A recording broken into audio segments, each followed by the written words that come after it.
সেনাপ্রধানের দিক থেকে মূল ভেটোটা ছিল যে ডক্টর মোহাম্মদ ইউনূস কেন, why not any other person. Doctor Mohammad ইউনূসের নামে মামলা আছে, তিনি একজন কনভিক্টেড পার্সন। একজন কনভিক্টেড পার্সন আসলে কিভাবে একটা দেশের প্রধান উপদেষ্টা হতে পারে? আওয়ামী লীগ একটা লোককে একেবারেই দেখতে পাচ্ছে না, এবং বাংলাদেশে তো আলটিমেটলি 30-40% পিপল আওয়ামী লীগকে সাপোর্ট করে। এই 30-40% পিপলের মতামতের বিরুদ্ধে গিয়ে একটা লোককে প্রধান উপদেষ্টা করা উচিত? সেনাপ্রধান লাস্ট আমাদেরকে বলেছিল যে আমি বুকে পাথর চাপা দিয়ে এই সিদ্ধান্তটা মেনে নিচ্ছি। আমাদের এই দীর্ঘমেয়াদী পরিকল্পনাটা করতে হতো যে যখন থেকে আমরা ফার্ম ছিলাম যে শেখ হাসিনাকে চলে যেতে হবে, তারপরে কি হবে? আমরা তো আর শেখ হাসিনা চলে যাওয়ার পরে দেশটাকে ছেড়ে দিতে পারি না।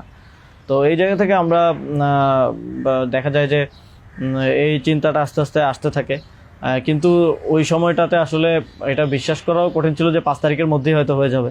আমাদের তো এমনকি সশস্ত্র বা অভ্যুত্থানের প্রস্তুতিও ছিল। 5 তারিখ যদি আমরা সফল না হতাম, হয়তো আমরা অস্ত্র তুলে নেওয়ার ঘোষণা দিতাম, এবং নাহিদ ভাই ভিডিও বার তো রেডি রেখেছিল, আমিও কি ঘোষণা দিব সেটাও রেডি ছিল। তবে এর আগে আমরা এটা অনুভব করি যে পরবর্তীতে আমরা আসলে দেশটার আসলে কি হবে শেখ হাসিনা চলে যাওয়ার পরে। সেই জায়গা থেকে মানে এটা কোনো কালেকটিভ ডিসিশন এরকম ছিল না, এমন না যে আমরা মিটিং করে ডিসিশন নিয়েছি যে ডক্টর ইউনূসকে প্রধান উপদেষ্টা বানানো হবে বা এরকম কিছু। তখন আমার মূলত যোগাযোগ হয় ইয়ের সাথে, যে যোগাযোগ হচ্ছিল আমেরিকান এম্বাসির কয়েকজনের সাথে। এর পাশাপাশি হচ্ছে সাবেক ছাত্রদলের এক বড় ভাই আছেন শামীম ভাই, উনি মিরপুরে অর্গানাইজার হিসেবে খুব ভালো ভূমিকা পালন করছিলেন। তো ওনার সাথে আমার যোগাযোগ হচ্ছিল। উনি মূলত ওনার যোগাযোগটা ছিল মূলত মুশফিকুল ফজল আনসারি ওনাদের সাথে আর কি। তো ওনার মাধ্যমে আমার ডক্টর আলী রিয়াজ, তারপর হচ্ছে বদির আলম মজুমদার স্যারদের সাথে যোগাযোগ হয়। ওনাদের সাথে আমি কথা বলি। 1 তারিখ যখন আমরা আমাদেরকে ডিবি থেকে ছেড়ে দেওয়া হয়, সেদিন প্রাথমিক কথা হয়, কিন্তু 2 তারিখ মূলত আসল কথাবার্তা শুরু হয়। ওনাদের সাথে কথা বলে এবং ওনাদেরকে তখন আমি জিজ্ঞেস করছিলাম যে ডক্টর মোহাম্মদ ইউনূস কি আসবেন কিনা যদি আমরা আহ্বান করি। তো সবার একটা কমন কথা ছিল উনি আসবেন না, কারণ ওনাকে এর আগেও তো অনেকবার চেষ্টা হয়েছে আহ্বান করার। ওই 24-এর নির্বাচনের আগেও একটা আলোচনা ছিল, এবং এর আগেও 19 সালের দিকে একটা আলোচনা ছিল।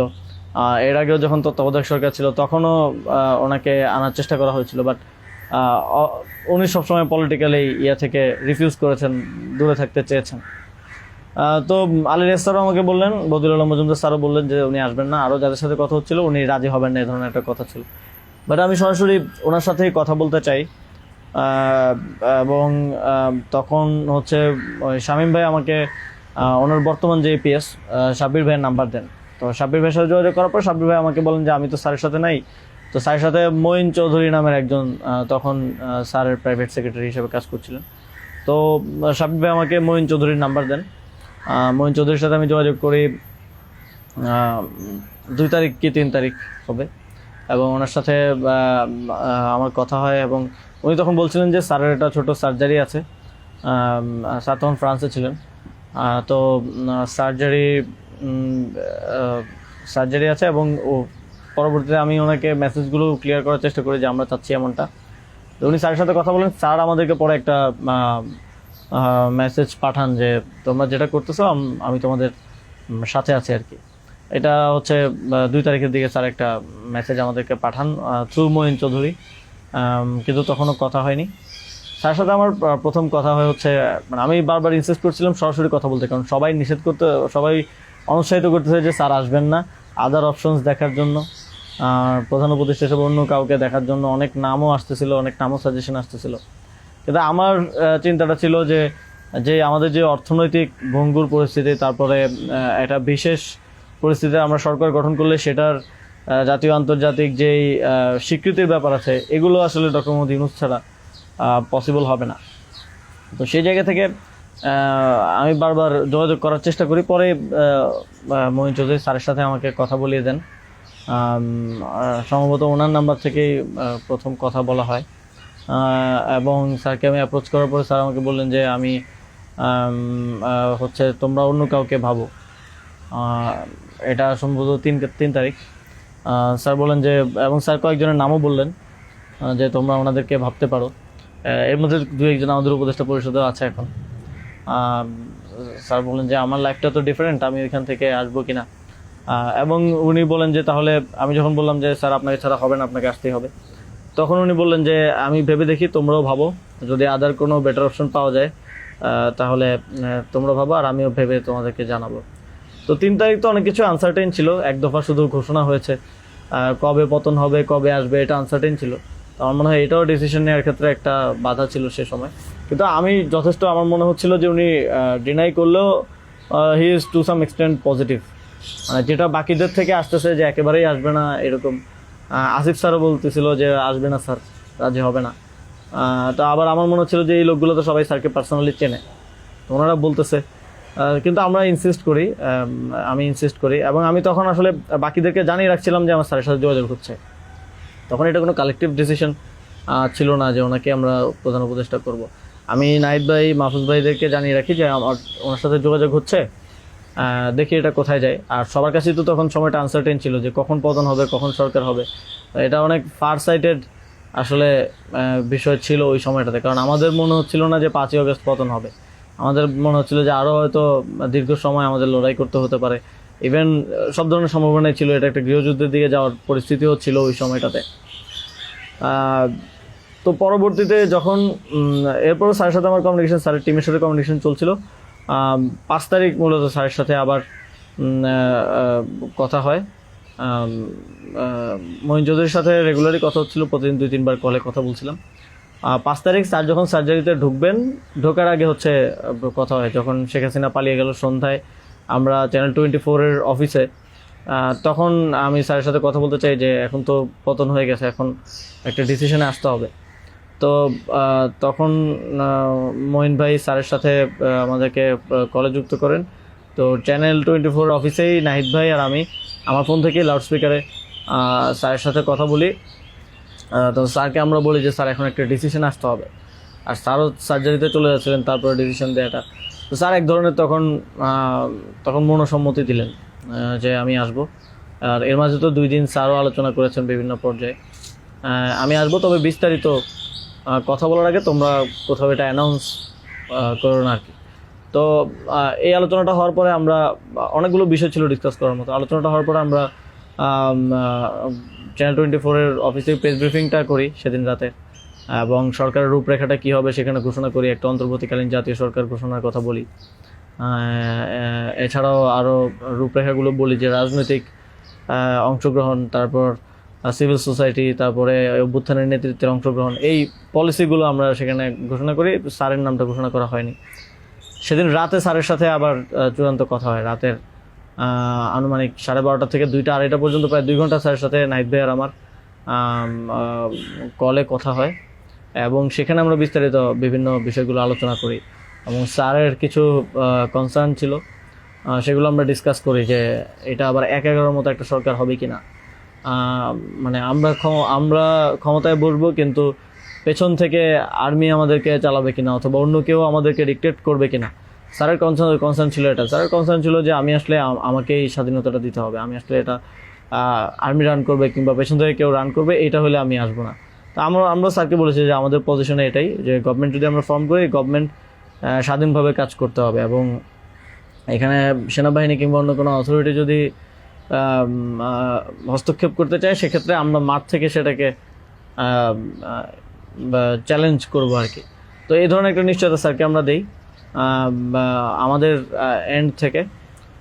তারপর এক ধরনের কথা হয় যে উপদেষ্টা পরিষদ কেমন হবে, স্যার আমাদেরকে বলেন যে তোমরা ঠিক করো, আর স্যার কিছু সাজেশন দেন। স্যারের টিম থেকে 6 তারিখ সম্ভবত প্রায় 5 তারিখ রাতেই 23-24টা নাম আসে আমার কাছে। তো ওই নামগুলোর সাথে আমরা যে নামগুলো ঠিক করি প্রায় কমন ছিল অনেকগুলো। তারপর আমরা একটা লিয়াজু কমিটি করা হয়, যারা হচ্ছে সকল রাজনৈতিক দলের সাথে আলোচনার ভিত্তিতে একটা উপদেষ্টা পরিষদ গঠন করবে।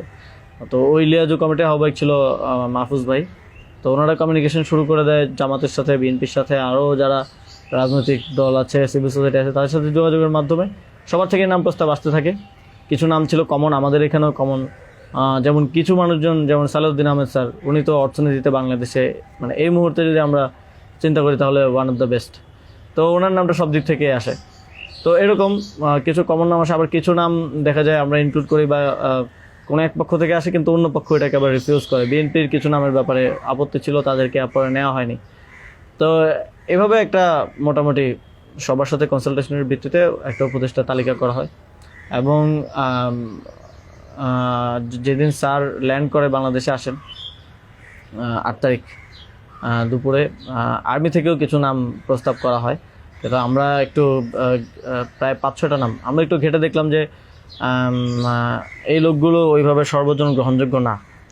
এবং আরেকটা সমস্যা হচ্ছে তাদের অনেকেরই হয় না যে সফট আওয়ামী লীগ অ্যান্ড আওয়ামী লীগের সিভিল সোসাইটি হিসেবে পরিচিত, অথবা তাদের ব্যাকগ্রাউন্ডটা একজন আর্মি অফিসিয়ালসের নাম ছিল সেখানে, এক্স আর্মি অফিসিয়ালস। তার ব্যাকগ্রাউন্ড আমরা দেখি যে তিনি ইন্ডিয়ায় তিনি 4 বছর ছিলেন এবং 4 বছরে তিনি কয়েকটা কোর্স করেছেন সেখানে।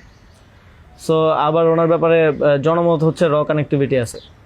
তো ওই নামগুলো আমরা কেটে দেই এবং সেখানে আর্মি কিছুটা নাকশ হয় যে এই নামগুলো কেটে দেওয়ার পরে। এবং ওই স্যারের সামনে রেখেই, কারণ স্যার ওই যখন লাউঞ্জ ভিভিআইপি লাউঞ্জে স্যার ছিলেন এয়ারপোর্টে, তো স্যারের সামনে রেখে আমি আর আসিফ স্যার নামগুলো কেটে দিই যে এই নামগুলো তো আমরা দেই নাই। সেখানে আর্মি চিফও ছিলেন। তো আমাদের ইয়েটা ছিল এটাই যে আগের রাতে আমরা যেটা কথা বললাম যে এই উপদেষ্টা পরিষদে যদি আর্মির লোকজনই বেশি থাকে তাহলে তো এটা দিন শেষে আর্মি ব্যাগড আবার 111 টাইপ গভর্নমেন্টই হচ্ছে। সেই জায়গা থেকে আমরা এই নামগুলো নিতে চাইনি। তবে সেখানে আমরা যুক্তি দিয়েছি যে কারণ সবার প্রোফাইলটা যখন আমরা একটু ঘাটাঘাটি করেছি দেখেছি সবারই কোনো না কোনো প্রবলেমেটিক এলিমেন্ট সেখানে আছে। হয় তার র কানেক্টিভিটি হিসেবে জনমত আছে, মানুষের মধ্যে গুঞ্জন আছে, অথবা তার আওয়ামী লীগের সিভিল সোসাইটি হিসেবে পরিচিতি আছে। তো এই ধরনের একটা বিষয় ছিল ওই 5-6টা নামের মধ্যে, যে কারণে আমরা সবগুলো নামই প্রায় কেটে দিয়ে শুধু একটা নাম আমরা রেখেছিলাম সিএসটি উপদেষ্টা যিনি আছেন। কারণ আমার কাছে মনে হচ্ছে ওইটা সেন্সিটিভ জায়গা এবং দেশের এরকম একটা ট্রানজিশন টার্মাল সিচুয়েশনে যেহেতু আর্মি পুরোপুরি আমাদের পার্বত্য অঞ্চলের সমস্যাগুলো ডিল করে, তো সেখানে তাদের কথাটা রাখা উচিত। সেই জায়গা থেকে ওনার নামটা আমরা রাখি, শুধু আর্মির প্রপোজাল থেকে বাকিগুলো কেটে দেওয়া হয়। তো এভাবেই একটা এবং এছাড়াও আরেকটা ইয়ে ছিল যে 6 তারিখ আর্মির সাথে আমাদের একটা বৈঠক হয়, 3 বাহিনী প্রধান তারপর রাষ্ট্রপতি, প্রায় 4 ঘন্টার একটা বৈঠক হয়। যেটার মূল কথাটা ছিল যে সেনাপ্রধানের দিক থেকে মূল ভেটোটা ছিল যে ডক্টর মোহাম্মদ ইউনূস কেন, why not any other person. তো আমরা আমাদের জায়গায় অ্যাডামেন্ট ছিলাম, বিকজ আমরা তো 5 তারিখ রাতেই ঘোষণা দিয়ে দিয়েছি যে doctor Mohammad Yunus will be the chief adviser of the next interim government.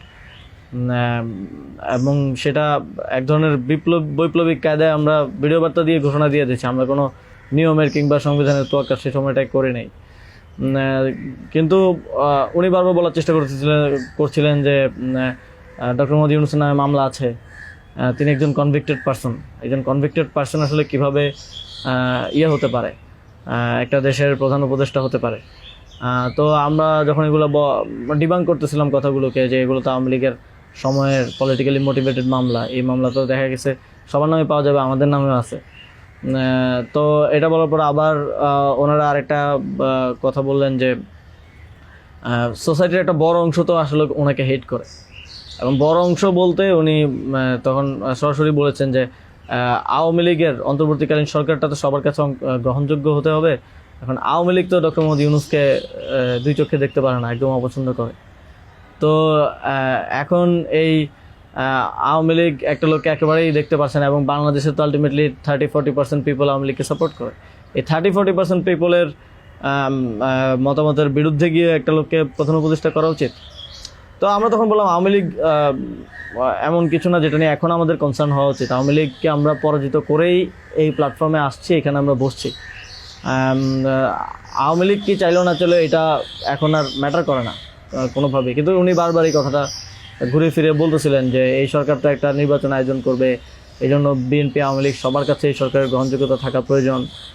Awami League তো ডক্টর মোহাম্মদ ইউনূসকে একেবারেই দেখতে পারে না, ওনাকে আওয়ামী লীগ মেনে নেবে না উনি আসলে। কিন্তু আমাদের কথা ছিল যে আওয়ামী লীগ তো এখন আর এই মুহূর্তে ডিসিশন মেকিংয়ে আওয়ামী লীগ ম্যাটার করে না। একটা গণহত্যা ঘটনার পরে সে কি ভাবলো বা তার কি পজিশন, দ্যাট ডাজন্ট ম্যাটার।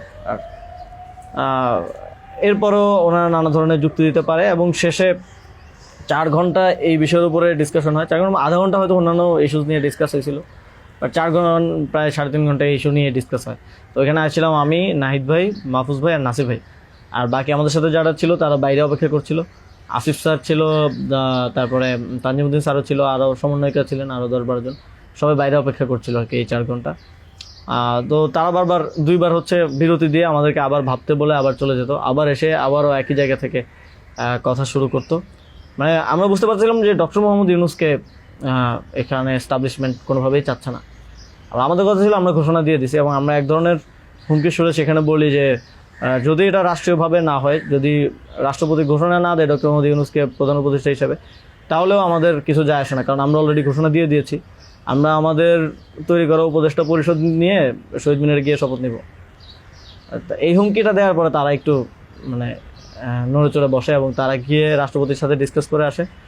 এবং সেনাপ্রধান লাস্ট আমার মনে পড়ে আমাদেরকে বলেছিল যে আমি বুকে পাথর চাপা দিয়ে এই সিদ্ধান্তটা মেনে নিচ্ছি। এবং তো আমাদের জায়গাটা ছিল খুবই রিজিড, যে ডক্টর মোহাম্মদ ইউনূসকে না আনতে পারলে এখানে একটা শক্ত সরকার গঠন করা পসিবল হবে না। এবং আর্মির যেই মোটিভেশন ছিল, এটা আবার 1-11-র মতো একটা সরকার গঠন করার তাদের মোটিভেশন ছিল। যখন তারা নামগুলো দেয়, 6টা-7টা উপদেষ্টার নাম দেয়, তখন এটা বোঝা যায় এবং ডিকটেট করার এক ধরনের। তো আমরা যদি এখানে অন্য কাউকে নেই যার পার্সোনালিটি এত স্ট্রং না, তাহলে আলটিমেটলি আমরা আসলে অন্য কারো দ্বারাই পরিচালিত হব, ড্রিভেন হব। এই সরকারটা আত্মনির্ভরশীল একটা স্বতন্ত্র সরকার হতে পারবে না। তো তারপর তো ঘোষণা দেয়, রাষ্ট্রপতি ঘোষণা দেয় ডক্টর মোহাম্মদ ইউনূসকে প্রধান উপদেষ্টা হিসেবে 6 তারিখে, এবং 8 তারিখ হচ্ছে পরবর্তী উপদেষ্টা পরিষদটা গঠিত হয়। 8 তারিখ শপথ অনুষ্ঠানটা হয়। স্যার যখন সার্জারি শেষ করে দেশে আসেন, তারপর ওই দিন সন্ধ্যায় সরকারটা গঠিত হয়।